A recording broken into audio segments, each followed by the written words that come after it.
Halo teman-teman semua. Kali ini saya mau bahas tentang planet yang retrograde karena kebetulan ada beberapa planet, uh, outer planet dan satu inner planet dan satu asteroid juga yang retrograde saat ini. Dan sepertinya ini sangat mempengaruhi mood kita semua gitu. Jadi saya pertama notice ini waktu 2 bulan yang lalu kalau nggak salah, itu waktu Saturn retrograde ya. Tapi saya notice itu secara pribadi, dan pas Neptune retrograde itu mulai ada beberapa orang yang membahas itu gitu. Lalu sekarang pas uh, Chiron retrograde sepertinya, oh wow, apa ya, impact-nya cukup cukup ini ya, cukup besar juga. Dan satu lagi masih ada Pluto retrograde juga, cuman mungkin karena Pluto dari bulan Februari semenjak dia masuk Aquarius, itu kan memang banyak ini ya, banyak shifting ya, banyak energi Pluto yang terasa ini banget gitu, terasa banget di cosmic weather ya. Jadi buat aku tuh kayak oh ya udah Pluto, I just take it for granted, kayak seolah-olah ya udah that's what we need to deal with. Nah, pertama-tama aku mau bahas dulu maksudnya apa sih retrograde. Jadi retrograde itu sebenarnya bukan istilah ilmiah ya. Jadi nggak retrograde itu artinya planetnya berjalan mundur gitu atau statis. Nah, sebenarnya kan nggak mungkin ya planet itu berjalan mundur, pasti dia punya orbit gitu kan, dan jalannya ya pasti maju terus gitu. Tapi karena di astrologi sudut pandangnya adalah sudut pandang bumi, bukan matahari. Jadi bukan matahari yang ada di pusat solar system ya, tapi bumi. Makanya dari sudut pandang bumi ada beberapa planet yang kalau kita lihat dari posisi bumi seolah-olah mereka kayak apa ya, kayak mundur atau jalannya statis gitu, pergerakannya statis. Sama kayak kalau kita lagi naik kereta ya, dan ada kereta lain yang menuju dari arah yang berlawanan. Kita melihat seolah kereta itu kayak mundur ke belakang gitu kan, padahal sebenarnya enggak, kita sama-sama maju gitu. Jadi itu yang disebut dengan retrograde. Nah, mungkin aku akan mulai dengan Mercury retrograde dulu karena ini adalah planet yang paling sering, paling heboh kalau dia retrograde. Semua pasti kayak, oh Mercury lagi retrograde ya. Tapi ternyata nggak cuma Mercury yang bisa retrograde, semua planet juga bisa. Cuma Mercury ini karena memang dia planet paling dekat dari matahari, makanya orbitnya cuma 88 hari ya. Jadi kalau dari sudut pandang bumi itu, karena Mercury itu jalannya cepat sekali, sering banget pada saat berpapasan dengan bumi, terlihat seolah-olah dia kayak melambat gitu ya. Makanya disebut dengan Mercury retrograde. Oke, nah Mercury retrograde ini kemarin kita di bulan April udah lewatin Mercury retrograde pertama, dan nanti di Agustus 4 pas new moon ya, ini kita ada Mercury retrograde lagi, dan di akhir tahun juga ada Mercury retrograde. Jadi memang ini planet yang paling sering retrograde ya. Nah, Mercury kalau di zodiak wheel, bukan di zodiak, iya pokoknya secara umum archetype dari Mercury, tugas yang diemban oleh Mercury itu apa? Dia adalah the messenger ya. Jadi dia ruling communication, ruling mindset. Karena mindset ini adalah cara otak kita berkomunikasi dengan dunia ya. How we interpret our thoughts to other people gitu. Jadi this communication mindset dan juga ya teknologi, dan ada yang menyebutkan juga transportasi. Oke, now when any planet goes retrograde ya, ini artinya apa? Artinya tugas dia atau fungsinya uh, itu seolah-olah ini jadi ada titik fokus ya. Kita nggak boleh buru-buru di masa-masa retrograde ini. This is a time where ya you need to stop atau you need to take a pause, atau jangan gegabah, jangan mengambil keputusan yang kurang matang gitu ya. Makanya biasanya pas Mercury retrograde orang sering mengeluhkan misalnya banyak miskomunikasi, banyak kesalahan typo, banyak apa ya, pokoknya masalah surat menyurat, masalah transportasi yang mungkin beli tiket salah atau destinasinya ada ini gitu loh, atau beli terus refund terus nggak sesuai refund lagi ya, those kind of things.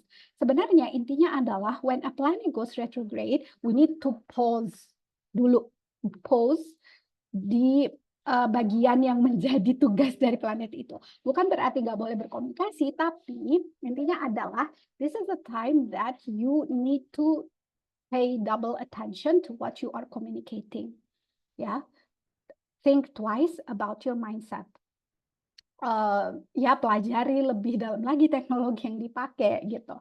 Ya, so reassessing, ya, reassess who you are, how you communicate to the world, how you are doing the things that you're doing.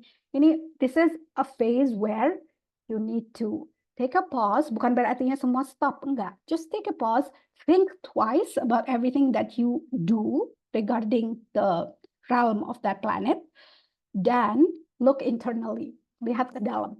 Ya, jadi whenever a planet goes retrograde, itu artinya you need to look inside. Dan ini juga berlaku untuk yang punya planet retrograde di natal chartnya. Kalau ada planet yang retrograde, berarti your way is going to be different than other people when they are doing the functions of that planet. Ya, kayak misalnya kalau ada yang lahir dengan Mercury retrograde di natal chartnya, berarti the way they communicate is going to be firstly internal. Ya, they need to manage their internal dialogue in order for the world to understand them.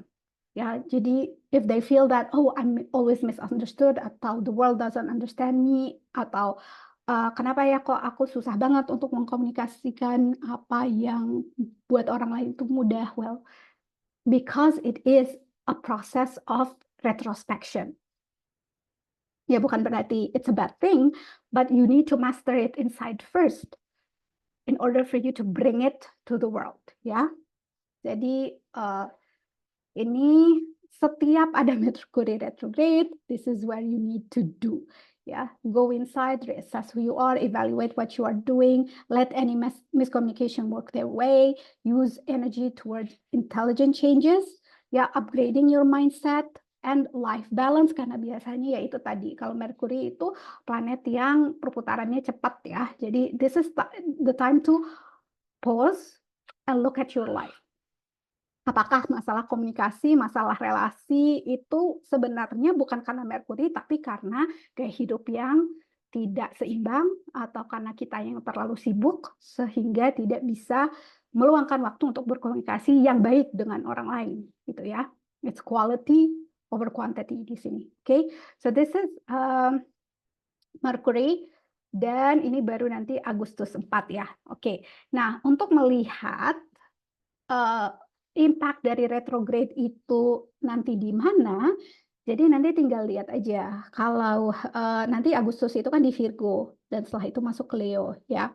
Nah, coba lihat di natal chart kalian, Virgo dan Leo itu adanya di mana. Kalau aku Virgo itu ada di di rumah 9. Leo ada di pertengahan antara rumah 8 sama rumah 9.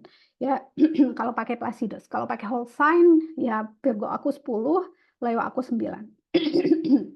Oke, jadi buat aku ya harus lebih mawas diri di sini ya. Higher education, long distance travel, philosophy, mind expansion, guru, ya, search for meaning, ya, publishing, teaching, atau ya itu career, dharma, recognition, discipline, all of that ya. Kalau dilihat kemarin April di Aries, coba waktu bulan April ya, pada saat Mercury retrograde itu Aries kalian itu ada di mana? Aries aku kalau di ini rumah 4, kalau pakai Placidus, kalau whole sign itu rumah 5. Coba lihat di chart kalian itu ada di mana, dan did you have issues dengan tema-tema dari dua rumah itu ya. And how are you going to deal with that? Oke. Nah, sekarang kita masuk ke Pluto, karena Pluto ini dari bulan Mei. Jadi bulan Februari dia masuk ke Aquarius, tadinya di Capricorn selama 15 tahun ya, udah cukup lama. Dan sekarang dia retrograde di Aquarius dan akan masuk ke Capricorn lagi sebentar, terus balik lagi ke Aquarius ya, for good. Nggak balik, ya ini, nggak CLBK lagi sama Capricorn. Okay, so what does Pluto do? Pluto is the planet of power, transformation, change. Ya. Nah, pada saat Pluto retrograde, ini pesannya apa ya? Gitu. Pesannya is firstly you need to come to terms with who you are. Apalagi sekarang kita masuk ke Leo. Leo is about identity. Itu tentang matahari kan. It's about the ego. Dan Leo itu kan kalau kita lihat di zodiac wheel, Leo itu ada di 5. 5 ininya 11 itu Aquarius. Nah, rumah 11 sekarang Aquarius dan Pluto sekarang kan di Aquarius gitu. Jadi musim Leo sekarang ini dan selama sampai 20 tahun ke depan ya akan selalu berhadapan dengan Pluto. Dan ya itu, it's about identity, your ego, who you are, without your ego, gitu. Ya, what are you here to do? Realigning to your purpose in life. Are you just busy? Are you just doing a lot of things, but you're not aligned to your purpose? Gitu. And confronting the deepest, darkest parts of ourselves. Ya, ini shadow work, all the apa sih? Past life clearing, karma, apalah inner healing ya. Ini semua bidangnya Pluto ya. Reclaiming your power. Bedanya Pluto dengan Chiron, kalau Chiron itu tentang healing. Kalau Pluto itu is about power, about restoring power, about restoring your identity, about becoming your authentic version. Because if you're not, then Pluto is going to bring your knee to the ground. Jadi banyak yang bilang bahwa Pluto is the planet that is responsible for the dark night of the soul. Yeah. So Pluto is always at the beginning and at the end. And ya, karena dia planet of death and rebirth, ya. Dan in the middle, it's also ya itu tadi the dark night of the soul, ya. So this is about reclaiming your inner power.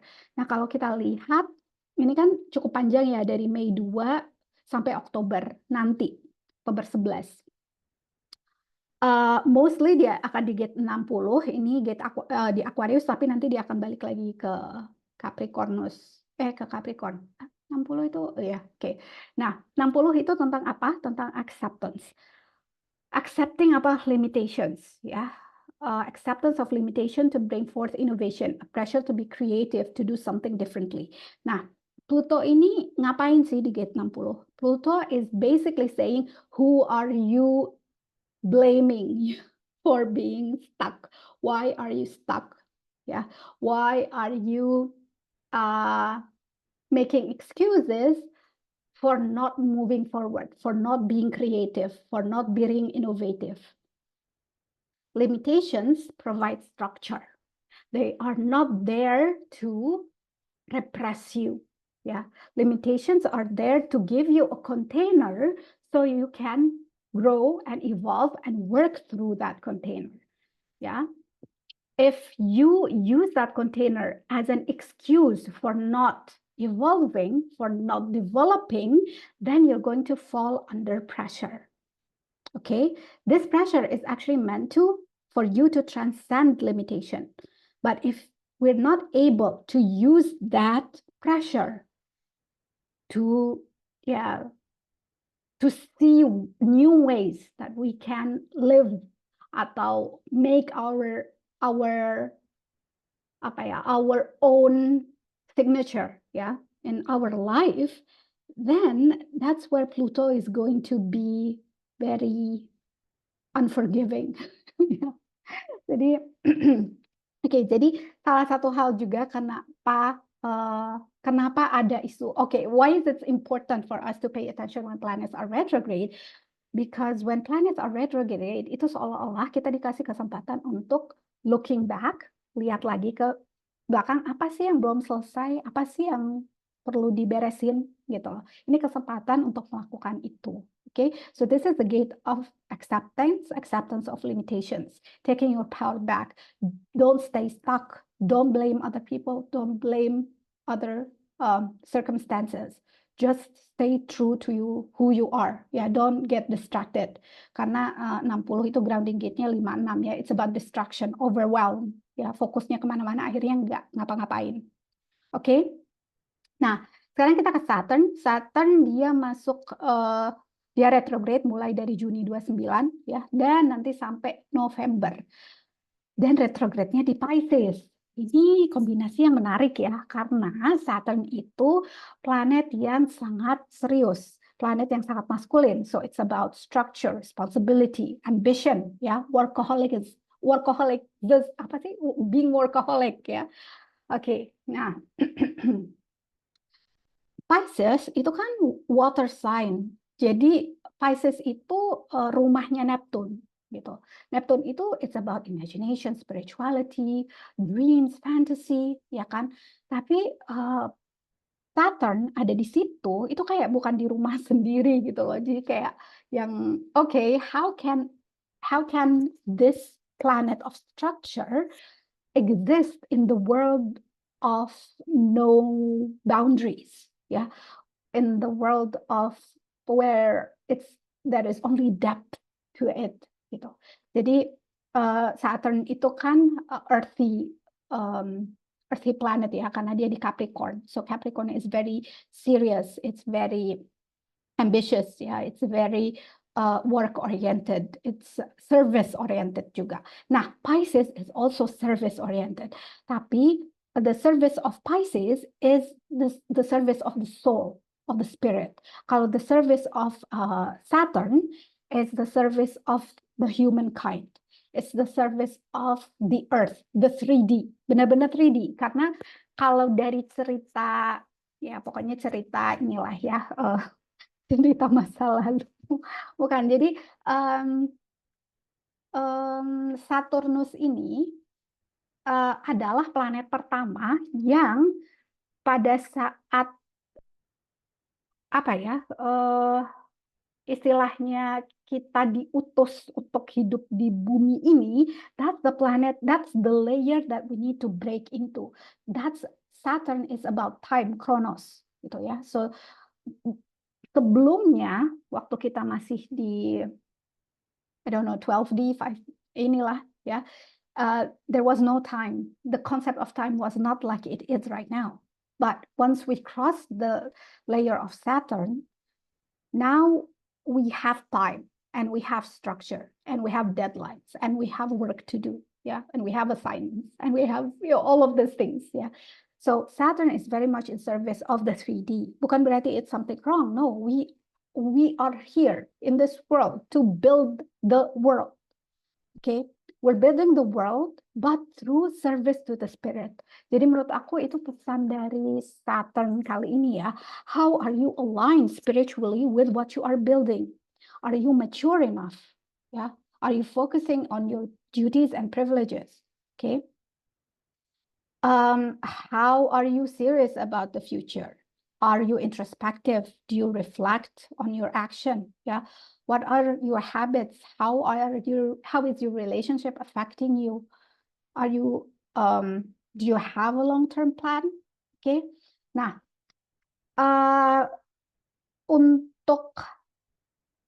sebelumnya ya, kita ini dulu. Nah, Saturn ini dia retrograde-nya di gate 22. Dan gate 22 ini di Pisces dan ada di solar plexus, which means it's an emotional wave, yeah.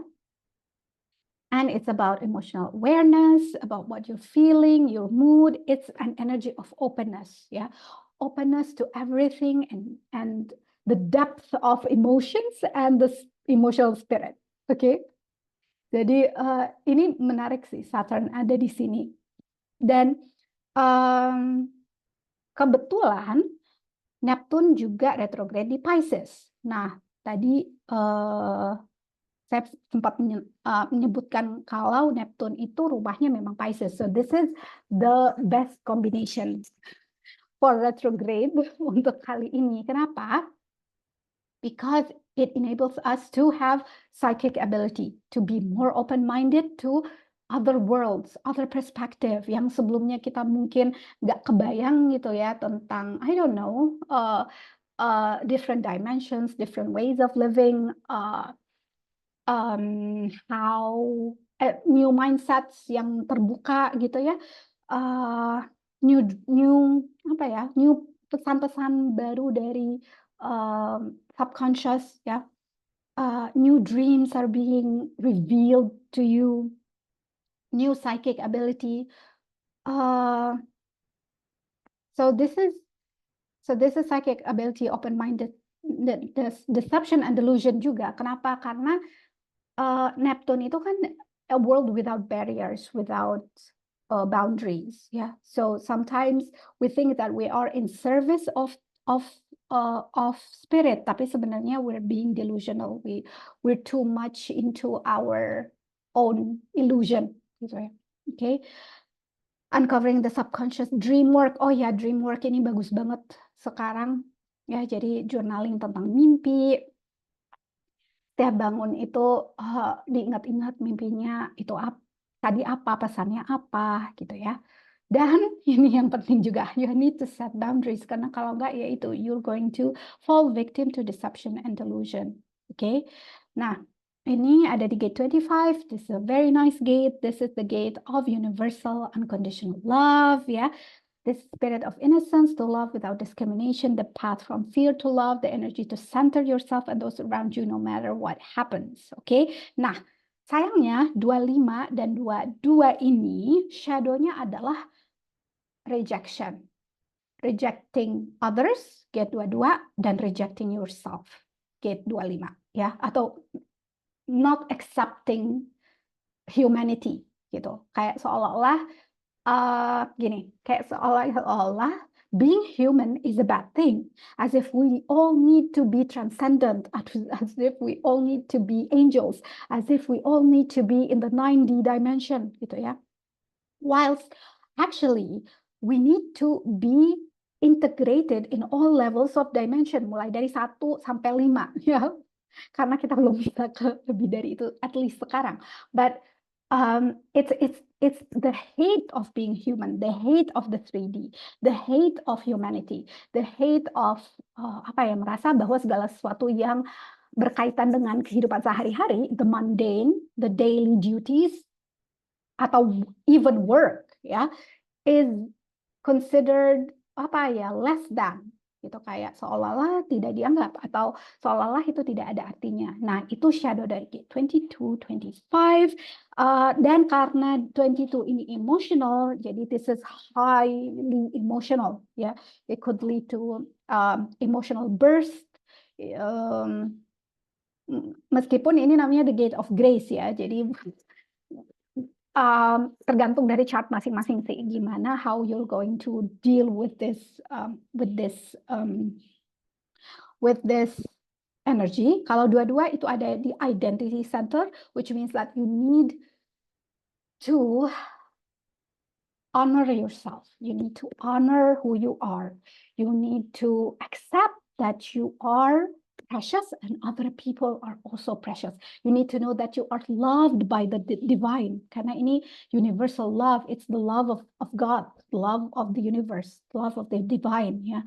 So anchoring yourself in that love, anchoring yourself in the sense that it is okay to be human because we chose to be human. We chose to live in the 3D world. Ya, we chose to live in the physical world. Makanya ini ngarahnya ke will center. Will center is the material realm. So it's actually okay for us to do our mundane things, our mundane task and work and paying debts and doing things that are necessary. Bukan berarti that you need to work a job that you don't like but if that job is actually providing you with fulfillment, you don't need to listen to other people who's saying that, oh, you need to transcend, or you need to, I don't know, leave everything and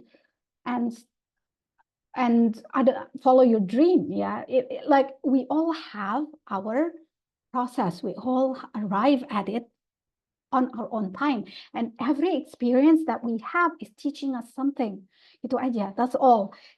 But if you feel that you want to move somewhere else, it's fine. However, yaitu biasanya kalau lagi Neptune retrograde, beware of deception and delusion. Ini biasanya begini, kalau Neptune itu lagi, apalagi kalau di chart kita ya, chart natal chart, kita ngelihat, oke, ini ada potensi Neptune transit, oke, menyentuh Neptune natal kita di chart, itu biasanya disarankan untuk tidak mengambil keputusan yang punya konsekuensi jangka panjang gitu ya, kayak misalnya menikah, mutus resign, atau membeli rumah, atau menjual tanah gitu ya, ya seperti itu.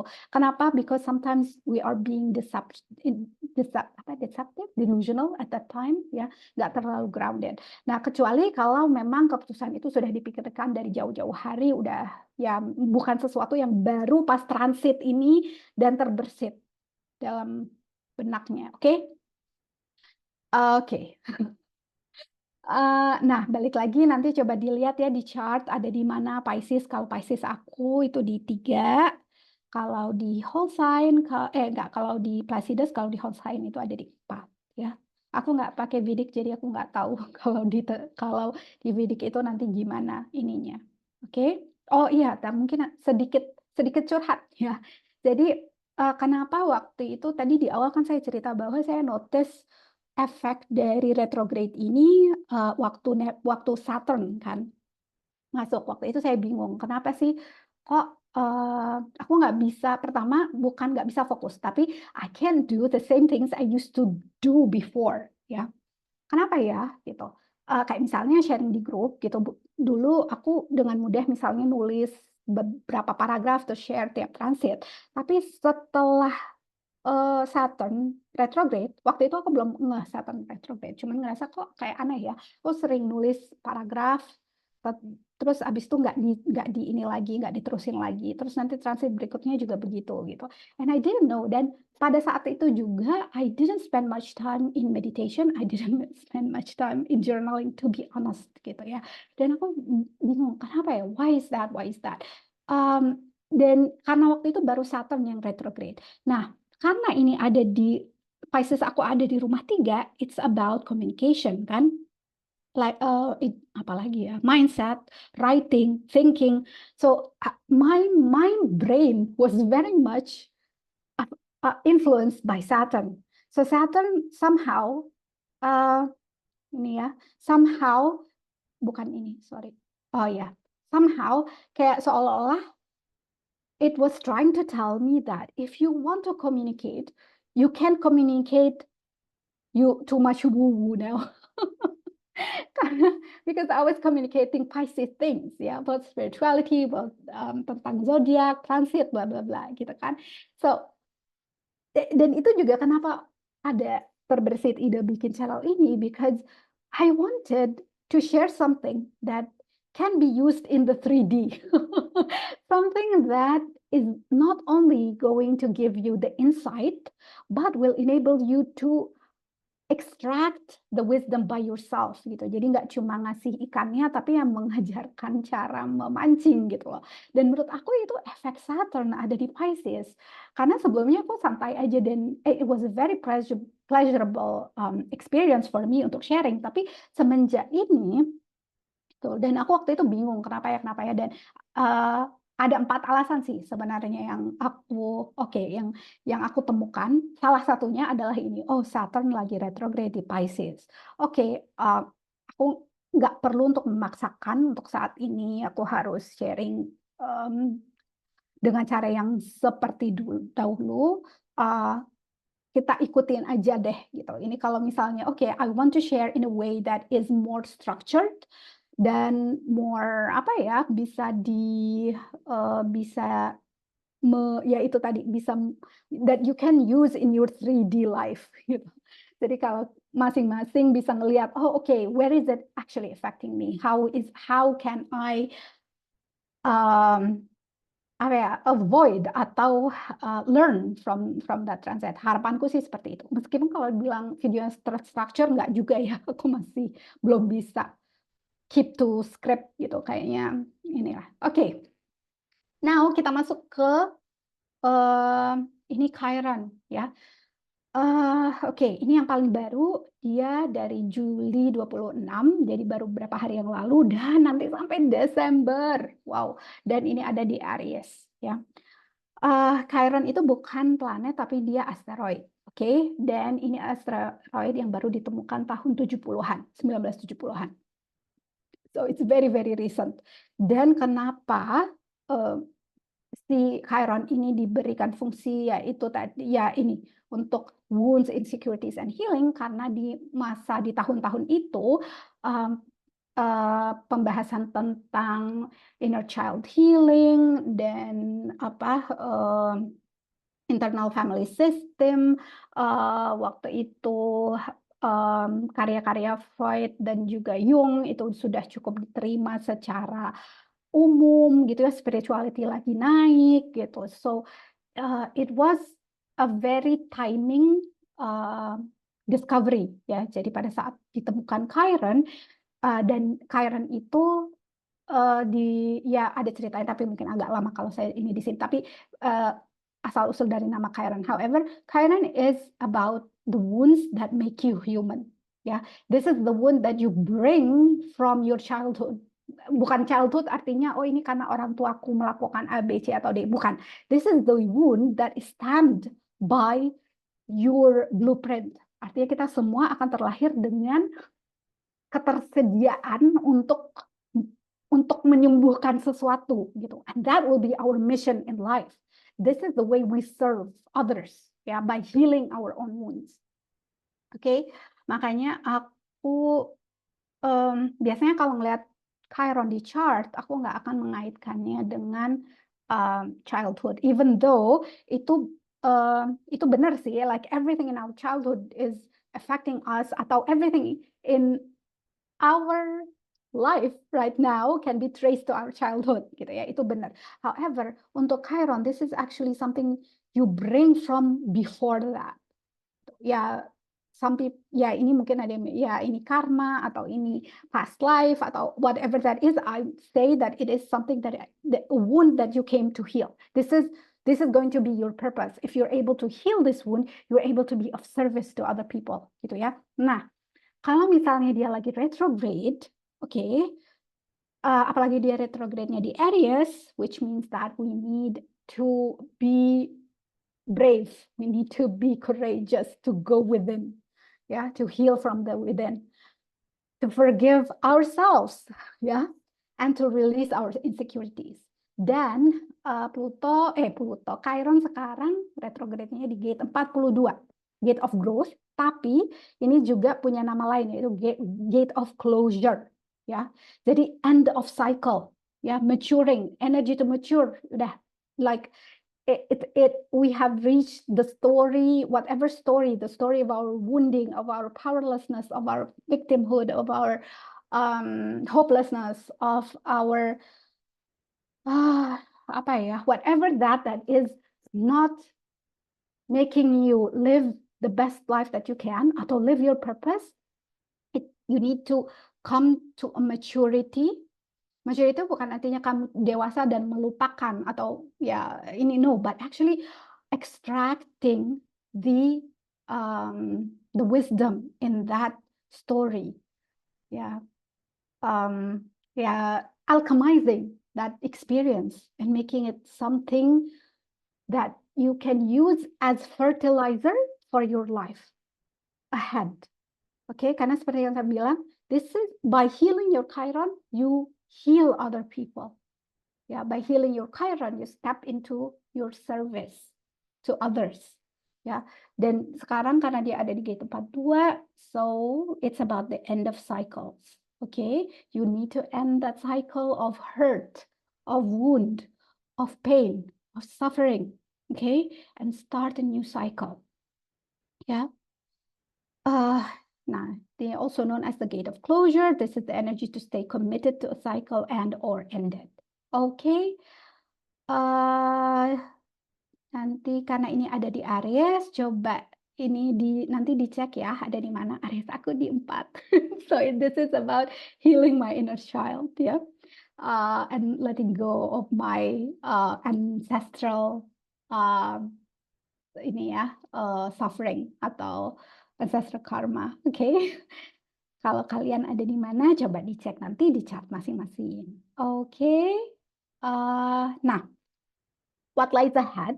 Jadi masih ada beberapa planet lagi yang akan retrograde, tapi mungkin nanti di akhir bulan ya.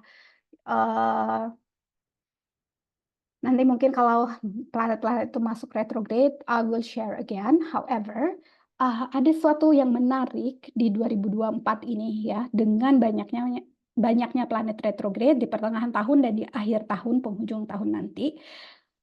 Dan di penghujung tahun juga nanti banyak outer planet yang akan berubah sign ya. Jadi misalnya Neptunus sudah nggak di Pisces lagi gitu ya, dia akan masuk ke Aries. Coba gimana Neptunus masuk ke Aries? It's fire and water. Wow. Sama sih kayak kita dari Cancer ke Leo itu kan kerasa ya energinya, perubahan energinya. Cancer is very watery, is very emotional, is very cozy and deep ya. Sedangkan Leo is very fiery, is very expressive, is very drama. Nah ini juga begitu ya. Nanti ada beberapa planet lain juga, saya lupa listnya, but banyak yang bilang this is an indication that 2024 is actually a year of ending ya, preparing for 2025. Nah, kalau dari numerologi 224 itu kan kalau di total itu angka 8. Angka 8 is the power, is ya power ya. But it's also power struggle kalau dilihat dari shadow-nya. It's also the lambang dari infinity, but it's also karma. Artinya if you've been doing good things so far, ya, then you will have good things happening to you this year. But kalau di tahun-tahun sebelumnya you weren't doing right things by you, gitu ya, this is the year that you need to put things into their place, ya. Jadi ngerjain semua PR-PR-nya lah yang belum gitu ya. Karena nanti 2025 kalau kita hitung kan ini 9. 9 kalau di prime number itu angka yang paling tinggi ya. Karena setelah 9 kan 10. 10 itu nanti balik ke 1 lagi kan. So 9 is the year of closure. Nah, dan kalau 2025 the year of closure, nanti 2026 is the year of foundation. Karena 2026 itu nanti tahun 1. 2027 itu yang the year of transformation gitu ya. I'm not trying to instill any fear. There is no fear in here. We're just going through the cycles because we chose to live this experience. This is a very exciting time to be alive. Oke, terima kasih. Ini kayaknya videonya agak panjang ya, nggak apa-apa.